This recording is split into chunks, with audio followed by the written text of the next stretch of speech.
PlayerPrefs is fine for a high score. But for real save data, your level, your coins, where the player is standing, it will bite you. Here is the proper Unity save system, built on JSON, that actually scales. One honest heads up before the code. If you are learning Unity and you want a map instead of a maze, I put together a game dev starter kit. $19, and it is a 30-day roadmap plus Unity and Godot cheat sheets, code snippets, and an engine guide. It is completely optional, and the link is in the description. Now, let's build a save system. Let's start with the tool everyone reaches for first, PlayerPrefs. And to be clear, PlayerPrefs is not bad. It is genuinely the right choice for tiny data. Here is what that looks like. You call PlayerPrefs.setInt with a key and a value, PlayerPrefs.setFloat for a decimal, and then PlayerPrefs.save to write it out. To read it back, PlayerPrefs.getInt with the same key. That is it. Perfect for a high score, the music volume, or which level the player unlocked. So why not use it for everything? Because of where it lives and what it holds. On Windows, PlayerPrefs is written into the registry. On Mac, it is a plist file. It is built for a handful of loose numbers and strings, not a structured save file. Try to store a whole game in it and you feel the pain fast. There is no clean way to save a vector 3 or a list of items. You end up inventing key names like player_x, player_y, item 0, item 1, by hand, forever. It is not encrypted, and it is a mess to keep in sync. The rule is simple. PlayerPrefs for settings and a high score. For an actual save file, the thing we are building, we use JSON. Here is the core idea of the whole system, and it is beautifully simple. We put everything we want to save into one plain C# class. One object. That object is the save file. Look at this. A class called SaveData. Above it, one attribute, system.serializable. That attribute is the magic word. It tells Unity, this class is allowed to be turned into text and back. Without it, nothing saves. Inside, just public fields. An int for the level, an int for coins, and a vector 3 for the player's position. Primitives and a vector 3, that is exactly the sweet spot for Unity's JSON. I also added a save version int, and I will come back to why that one line saves you real pain later. That is the entire data model. No inheritance, no interfaces, no cleverness. When you want to save more, health, unlocked levels, the current checkpoint, you add a field to this class, and it just works. Here is the mental model to hold. Your live game state gets copied into a SaveData object. That object gets turned into a JSON string, human-readable text. That text gets written to a file on disk. Loading runs the exact same path in reverse. Game state, to object, to text, to file, and back. Now let's actually write it to disk. This is the beating heart of the system, and it is only a few lines. Two using statements at the top matter here. Using system.io gives us the file class for reading and writing. Using Unity Engine gives us JSON utility and application. You need both. Here is the save method. Step 1, JSON utility.toJSON, and we pass our SaveData object. That single call walks every serializable field and hands back a JSON string. I pass true as the second argument so it is pretty printed, nicely indented, which makes it easy to read while you are debugging. Step 2, we need a file path. And this is the line beginners get wrong constantly. We do not hard-code a folder. We use Application.persistentDataPath, then add our own file name, like /save.json. That property gives you the one folder that is correct and writable on every platform, Windows, Mac, Android, iOS. More on that in a second. Step 3, file.writeAllText, with the path and the JSON string. One line. It creates the file if it is missing and overwrites it if it exists. Your game is now saved to disk. That is the whole save.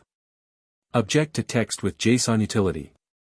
Text to file with write all text. Correct location with persistent data path. Saving is only half the job. Let's load it back. Loading is the mirror image, with one extra safety check at the front. Here is the load method. First, we build the exact same path, persistentDataPath plus/save.json. It has to match what we saved to. Now the check that stops a crash. If file.exists returns false, no save on disk yet, maybe a brand new player, we do not try to read it. We just return a fresh SaveData with default values, and the game starts clean. Skip this check and a first-time player hits a file not found error on launch. If the file is there, step 2, file.readAllText pulls the whole JSON string back off the disk. Step 3, JSON utility.from JSON, with our type in the angle brackets, SaveData. That turns the text back into a real SaveData object, fields and all. Then you take that object and push the values back into your game, set the player's position, restore the coins, jump to the right level. That last part is your game's job, not the save system's, and it is just plain assignment. Save writes the object out. Load reads it back and hands you the object. 2 small methods, and you have real persistence. Let's talk about where these files actually live, because persistent data path is doing more than it looks. You never want to guess a folder. Every platform locks down where an app is allowed to write. Hardcode C:\anything and your game breaks the moment it ships to a Mac, a phone, or a console. Persistent data path solves that for you. It is the one folder Unity guarantees you can read and write on every device. Where is it, really? On Windows, it resolves to your AppData local O folder, under your company and product name. On Mac, it is inside Library, Application Support. On Android, it is a private files folder for your app. On iOS, it is the app's documents directory. You do not need to memorize any of those. The whole point is that you never type them. You write application.persistentDataPath in code, and Unity fills in the right absolute path at runtime, wherever your game is running. One handy trick while developing. Debug.log the path after you save, then open that folder and look at your save.json in a text editor. Because it is JSON, you can read every field with your own eyes, brilliant for catching bugs. Before you ship this, for gotchas that catch everyone. Knowing them now saves you an afternoon later. Number 1, and this is the big one. JSON utility does not serialize dictionaries. If you put a dictionary in your save data, it is silently ignored, no error, it just quietly does not save. The fix is easy, use 2 parallel lists instead. A list of item names, and a list of item counts. Lists serialize perfectly. Number 2, the same rule applies to properties. JSON utility only serializes public fields, not C# properties with get and set. Keep your save data as plain public fields and you are fine. Number 3, Vector 3. It does serialize, which is great, but it is the one type people expect to fail, so test it early. Nested serializable classes work too, as long as every one of them has that system.serializable attribute. Number 4, versioning. Remember that save version field I added? Ship your game, then later add a new field to save data, and old save files will still load, the missing field just gets a default. But if you rename or remove fields, old saves can break. That version number lets you detect an old save and migrate it instead of crashing. And 2 honest mentions. If you want to stop casual cheating, you can encrypt the JSON string before writing it, or switch to a binary format, but for most games, plain JSON is the right starting point. Do not over-engineer this on day 1. Let's lock in what you just built, because this is a real, professional pattern.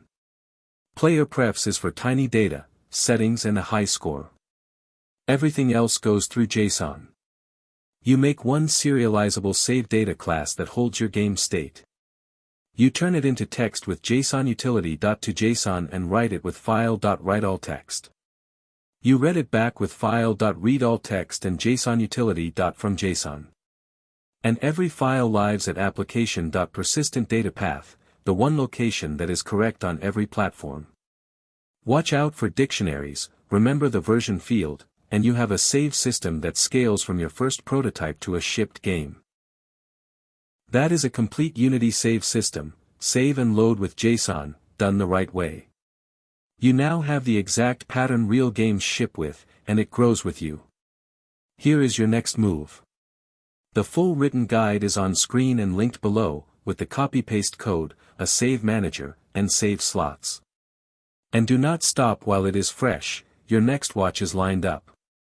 The Unity 2D platformer build, where you write a character controller that actually feels good. If you want the full 30-day plan, the Game Dev Starter Kit is in the description.